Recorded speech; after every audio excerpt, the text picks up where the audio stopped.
कर चले हम फिदा जाने तन साथियों, अब तुम्हारे हवाले वतन साथियों। कर चले हम फिदा जाने तन साथियों, अब तुम्हारे हवाले वतन साथियों। जय हिंद दोस्तों, आपका स्वागत है आपके YouTube चैनल शहीद आजम क्लासेज में। दोस्तों, मैं हूं हरदेव सर। तो आज हम 10th क्लास के ज्योग्राफी का पहला चैप्टर लेकर आए हैं। जो पहला चैप्टर है वो है भारत संसाधन एवं उपयोग। दोस्तों, आज हम सबसे पहले ये जानेंगे कि संसाधन आखिर है क्या, किसको कहते हैं संसाधन। तो दोस्तों, हम आसपास में जितने भी हम देखते हैं, जो भी वस्तु मेरे सामने है, जो भी दिखाई देता है, यानी सभी वस्तु हमारे किसी न किसी काम का है।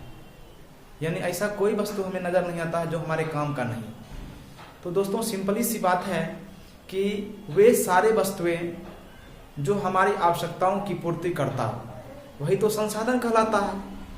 तो अगर सिंपली में पूछा जाएगा कि संसाधन किसे कहते हैं, तो हम डायरेक्ट आंसर देंगे कि वे सभी वस्तुएं जो मानव की आवश्यकताओं को पूर्ति करते हैं वो संसाधन कहलाते हैं। ठीक है दोस्तों, तो इसमें हमारे जिम्मर मैन जो है एक भूगोलविद हैं, उनका कहना है कि संसाधन होते नहीं बनते हैं। यानी संसाधन होते नहीं बनते हैं। ये किनका कहना है? जिम्मर मैन का कहना है।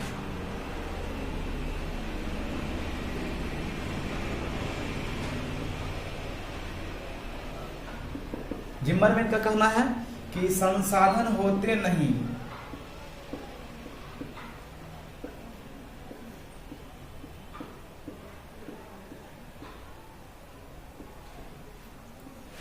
बनते हैं।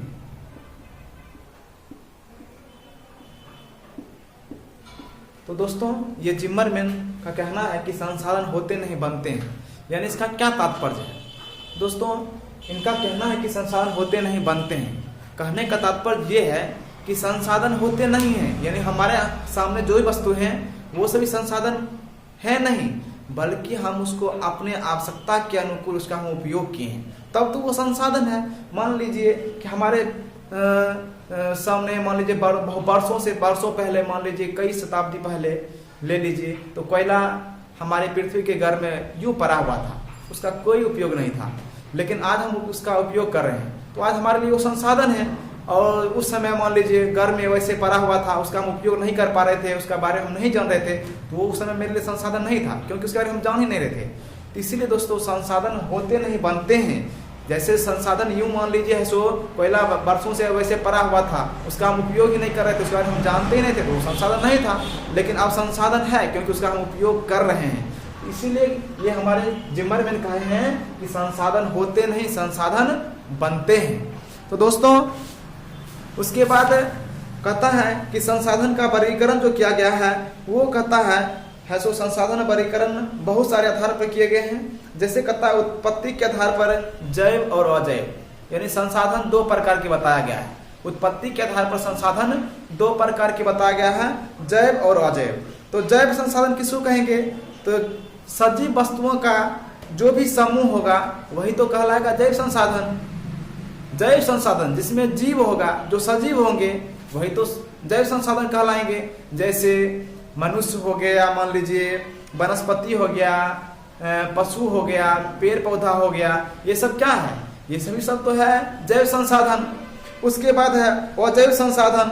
तो निर्जीव वस्तुओं का जो भी समूह होगा वही तो कहलाएगा अजैव संसाधन। यानी जो निर्जीव होगा, निर्जीव वस्तु का जो समूह होगा वही कहलाएगा अजैव संसाधन। जैसे मान लीजिए कुर्सी, टेबल, बेंच, खनिज, जो धातु जो भी है, ये सब क्या है? ये सभी है अजैव संसाधन। उसके बाद मान लीजिए बांटा गया है उपयोगिता के आधार पर नवीकरणीय और अनवीकरणीय। यानी उपयोगिता के आधार पर नवीकरणीय और अनवीकरणीय, यानी दो भागों में बांटा गया है इसको भी। तो नवीकरणीय संसाधन कहता है वे संसाधन जिन्हें भौतिक, रासायनिक या यांत्रिक प्रक्रिया द्वारा नवीकृत या पुनः प्राप्त किया जा सके, उसको कहा जाता है नवीकरणीय संसाधन। यानी जिसको भौतिक, रासायनिक या यांत्रिक प्रक्रिया के द्वारा उसको हम पुनः प्राप्त कर लेंगे। यानी एक बार समाप्त हो गया उसको हम पुनः समाप्त कर लेंगे, पुनः उसका हम क्या करेंगे, तैयार कर लेंगे। उसी को हम वही कहलाएगा क्या, वही कहलाएगा नवीकरणीय संसाधन। जैसे मान लीजिए ये पवन ऊर्जा हो गया। पवन ऊर्जा क्या है, हवाएं लगातार चल रही है, ये तो रुकने वाली संसाधन है नहीं। हम इसका उपयोग खपत कर रहे हैं, उत्पादन हो रहा है, खपत कर रहे हैं, उत्पादन हो रहा है। जल विद्युत है, जल प्रवाह बह रही है, उसमें से विद्युत उत्पादन हो रहा है, उसका हम उपयोग कर रहे हैं। ये सभी क्या है, नवीकरणीय संसाधन है। यानी ये है सो खत्म होने वाली संसाधन नहीं है। यानी एक बार समाप्त अगर हो भी रहा है उसका उत्पादन भी लगातार हो रहा है, तो वो सभी कहलाएगा नवीकरणीय संसाधन। और दूसरा है अनवीकरणीय संसाधन। कहता ऐसे संसाधन का विकास लंबी अवधि में जटिल प्रक्रियाओं के द्वारा होता है। इस प्रक्रिया को पूरा करने में लाखों वर्ष लग जाते हैं। इनमें कुछ ऐसे संसाधन होते हैं जो पुनः चक्रीय नहीं होते हैं, एक बार प्रयोग होने के साथ ही वे समाप्त हो जाते हैं। यानी अनवीकरणीय संसाधन में यानी संसाधन तुरंत जैसे समाप्त हो, जैसे क्या है, हम विद्युत का उत्पादन कर रहे हैं, लगातार वहां बन रहा है, यानी समाप्त नहीं हो रहा है, वो लगातार खत्म हो रहा है, बन रहा है, खत्म हो रहा है, बन रहा है।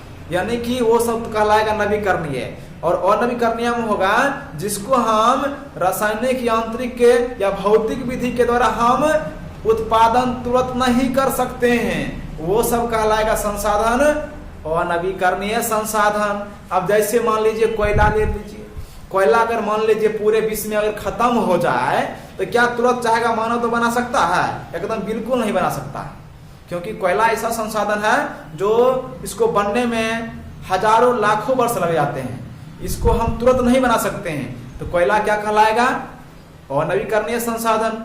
तो नवीकरणीय और अनवीकरणीय बिल्कुल आप समझ गए होंगे। चलिए आगे देखते हैं। स्वामित्व के आधार पर संसाधन बताया गया कि 4 प्रकार के होते हैं। स्वामित्व के आधार पर यानी क्या, यानी अधिकार के तौर पर संसाधन 4 प्रकार के। कौन कौन? तो व्यक्तिगत संसाधन है, सामुदायिक संसाधन है, राष्ट्रीय संसाधन है और अंतर्राष्ट्रीय संसाधन है। तो व्यक्तिगत संसाधन हम बोलेंगे ऐसे संसाधन जिस पर किसी खास व्यक्ति का अधिकार हो, वही तो कहलाएगा क्या, व्यक्तिगत संसाधन। अब जैसे ये बुक क्या है, हमारा बुक है, इस पर किसी गांव वाले का अधिकार है? बिल्कुल अधिकार नहीं है। तो ये है सो क्या है, ये पुस्तक, ये व्यक्तिगत संसाधन है। घर, मकान, ये सभी क्या है, ये सभी है व्यक्तिगत संसाधन, इस पर किसी खास व्यक्ति का तो अधिकार होता है, तो ये सभी कहलाएगा व्यक्तिगत संसाधन। उसके बाद सामुदायिक संसाधन। अब कहता है ऐसे संसाधन का अधिकार जो होता है वह कहता है किसी खास समुदाय के द्वारा होता है, यानी किसी खास समुदाय का उस पर अधिकार होता है, तो ऐसा संसाधन कहलाएगा सामुदायिक संसाधन। जैसे मान लीजिए कि सामुदायिक भवन, आपके समाज में, टोला मोहल्ला में होगा सामुदायिक भवन, उसका देखते होंगे किसी खास व्यक्ति का अधिकार नहीं होता है, हाँ, लेकिन किसी खास समाज का उस पर अधिकार होता है, यानी एक समुदाय का उस पर अधिकार होता है। तो इसलिए वो क्या होगा, वो होगा सामुदायिक संसाधन। मान लीजिए सार्वजनिक पार्क होगा, जहाँ सार्वजनिक पार्क, जहाँ हसो से गांव मोहल्ले के सभी हसो व्यक्ति पार्क में घूमते फिरते होंगे, ठीक है, एक्सरसाइज करते होंगे, ये सभी क्या होगा, ये सभी हो जाएगा सामुदायिक संसाधन। सार्वजनिक पार्क हो गया, सामुदायिक भवन हो गया, मंदिर या मस्जिद हो गया, ये सभी कहलाएगा आपका सामुदायिक संसाधन। उसके बाद है राष्ट्रीय संसाधन। कहता कानूनी तौर पर देश या राष्ट्र के अंतर्गत उपलब्ध सभी संसाधन राष्ट्रीय संसाधन है। यानी कहने का अर्थ यह हुआ कि कानूनी तौर पर देश या राष्ट्र में जो भी उपलब्ध संसाधन है वो सभी राष्ट्रीय संसाधन कहलाते हैं। यानी उस पर किसी खास व्यक्ति या समुदाय का अधिकार नहीं होता है, ठीक है, वो है सो उस पर कानूनी रूप से सरकार का अधिकार होता है, सिर्फ हम लोग उसका हम उपयोग करते हैं, लेकिन अधिकार होता है किसका, अधिकार रहता है एक तरह से मान लीजिए तो सरकार का। जैसे मान लीजिए सरकारी विद्यालय हो गया, उसका तो हम क्या करते हैं, उसका हम लोग उपयोग करते हैं, लेकिन अधिकार किसका रहता है, सरकार का रहता है। सरकारी अस्पताल ले लीजिए, वो हमारे है सो लाभ के लिए बना हुआ, हम लोग उसमें जाते हैं, इलाज कराते हैं, वो हमारे लिए बना हुआ है, हमारे लाभ के लिए, लेकिन उस पर अधिकार किसका रहता है, तो सरकार का अधिकार रहता है। तो ये सभी कहलाएगा राष्ट्रीय संसाधन। उसके बाद अंतर्राष्ट्रीय संसाधन है, कहता ऐसे संसाधन का नियंत्रण अंतर्राष्ट्रीय संस्था करती है। तो अंतर्राष्ट्रीय संसाधन का नियंत्रण कौन करते हैं? अंतर्राष्ट्रीय संस्था। जैसे बताया गया है कि समुद्र के तट से 200 किलोमीटर को छोड़ करके अब बाकी जो क्षेत्र बच जाता है, मान लीजिए समुद्र तट, मान लीजिए ये समुद्र तट है, इसके बगल में कोई देश है, मान लीजिए कोई देश है, इधर से कोई देश है, तो इस सब के 200 किलोमीटर रेंज को छोड़ करके बाकी जो क्षेत्र बच जाता है, इसका नियंत्रण किसके अंदर रहता है? अंतर्राष्ट्रीय संस्था। इसका नियंत्रण कौन करती है?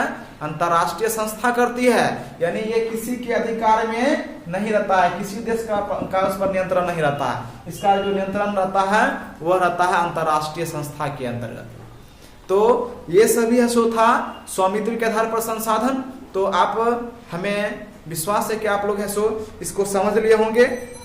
उसके बाद है विकास के स्तर पर भी संसाधन 4 प्रकार में वर्गीकृत किया गया है। एक है संभावित संसाधन, दूसरा है विकसित संसाधन, तीसरा है भंडार संसाधन और चौथा है संचित कोष संसाधन। तो संभावित संसाधन में बताया गया है कि ऐसे संसाधन जो किसी विशेष क्षेत्र में मौजूद होते हैं, जिन्हें उपयोग में लाए जाने की संभावना रहती है, पर इसका उपयोग अभी तक नहीं किया गया है। मतलब क्या? ऐसा संसाधन जो किसी विशेष क्षेत्र में मौजूद होते हैं, उसका उपयोग अभी तक हम लोग नहीं कर पाए हैं, लेकिन भविष्य में उसका उपयोग करने की संभावना है। जैसे हिमालय क्षेत्र का खनिज, यानी हिमालय क्षेत्र का खनिज क्या है? वो है संभावित संसाधन है, क्योंकि हम जानते हैं कि उसके अंदर खनिज पदार्थ है, जानते हैं उसका भविष्य में उपयोग कर सकते हैं, क्योंकि अभी हम नहीं कर पा रहे हैं, क्योंकि वह उसका उत्खनन जो है एकदम गहरा है, बहुत गहरा है। उसको उत्खनन करना बिल्कुल कठिनाइयां, एकदम बिल्कुल कठिनाइयां का काम है। तो इसका हम अभी उपयोग हम नहीं कर पा रहे हैं, लेकिन भविष्य में करेंगे। ठीक है, तो ये कहलाएगा संभावित संसाधन।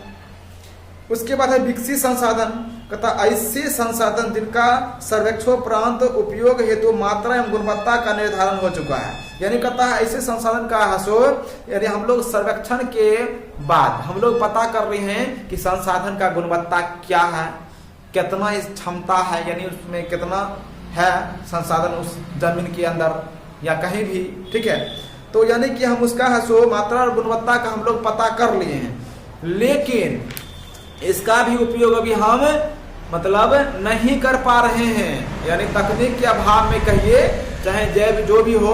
ठीक है, यानी इसके चलते हम लोग उसका उपयोग नहीं कर पा रहे हैं। तो ये भी ये कहलाएगा विकसित संसाधन। उसके बाद है भंडार संसाधन, कहता है ऐसे संसाधन पर्यावरण में उपलब्ध होते हैं। अब कहता है भंडार संसाधन जो होते हैं वो पर्यावरण में उपलब्ध होते हैं तथा मानवीय आवश्यकताओं की पूर्ति में सक्षम है। उपयोग हेतु उपयुक्त प्रौद्योगिकी के अभाव से इन्हें केवल भंडारित संसाधन के रूप में देखा जाता है। यानी कि इसका भी उपयोग हम है सो प्रौद्योगिकी के अभाव में नहीं कर पा रहे हैं, यानी सिर्फ भंडार के रूप में क्या है, जमा है। उदाहरण के तौर पर जल है, हाइड्रोजन है, ऑक्सीजन है। कहता है इसका यौगिक जिसमें ऊर्जा उत्पादन की असीम क्षमता छिपी हुई है। यानी जल, हाइड्रोजन और ऑक्सीजन का यौगिक है ना, जल क्या है, हाइड्रोजन और ऑक्सीजन का यौगिक है। तो कहता है इसमें ऊर्जा की असीम क्षमता है, लेकिन उच्च तकनीकी के अभाव में हम क्या कर रहे हैं, ऐसे संसाधन का उपयोग नहीं कर पा रहे हैं। यानी हम क्या कर रहे हैं, जल को है सो बनाने में उच्च तकनीक की आवश्यकता होगी, तो हम जल का जितना हमको कमी देखने को मिला है, अगर इसका अगर बनाना आसान रहता तो हम लोग है सो कहबे नहीं करते हैं सो जल बचाओ, हम लोग तो जल ऐसे बनाते रहते दिन रात। ठीक है, तो यानी कि उच्च तकनीक के अभाव में हम इसका उपयोग नहीं कर पा रहे हैं। तो ये सभी क्या हो गया, ये भंडार संसाधन हुआ। उसके बाद है संचित कोष संसाधन। वास्तव में कहता ऐसे संसाधन भंडार संसाधन के ही अंश हैं, जिसे उपलब्ध तकनीक के आधार पर प्रयोग में लाया जा सकता है, परंतु इसका भी उपयोग अभी प्रारंभ नहीं हुआ है। यानी कहता है ये संसाधन भी भंडार संसाधन के ही अंश हैं, यानी इसका भी उपयोग अभी हम लोग नहीं कर पा रहे हैं। कहता है यह भविष्य की पूंजी है, यानी अभी उपयोग नहीं कर पा रहे हैं, भविष्य में हमको तकनीक का विकास होगा फिर इसका उपयोग करेंगे, लेकिन अभी वर्तमान में नहीं कर रहे हैं। तो ये क्या संसाधन हो जाएगा, यानी ये कहलाएगा यानी ये भविष्य की पूंजी है, क्योंकि इसका उपयोग हम नहीं कर पा रहे हैं, तो ये भविष्य की पूंजी है। उसके बाद कहता है ये नदी जल भविष्य में जल विद्युत उत्पन्न करने में उपयुक्त हो सकते हैं, यानी नदी का जो जल है हम लोग अभी उसका उत्पादन करते हैं विद्युत का, जल विद्युत के द्वारा, ठीक है। तो यानी कहता है इसका उपयोग भविष्य में और भी ज्यादा हो सकता है। कहता है ये संसाधन कहता है वन में या बांधों में जल के रूप में सिंचित है, यानी ऐसे संसाधन जो है ये कहता है वन में या बांधों में क्या है, संचित है। तो दोस्तों संसाधन के बारे में हमने बहुत कुछ आज पढ़ा दिए हैं, आई होप कि आप समझ हो गए होंगे। दोस्तों अब नेक्स्ट क्लास में हम आगे जो चैप्टर ये बचा हुआ है इसका पार्ट 2 लेकर आएंगे। जय हिंद।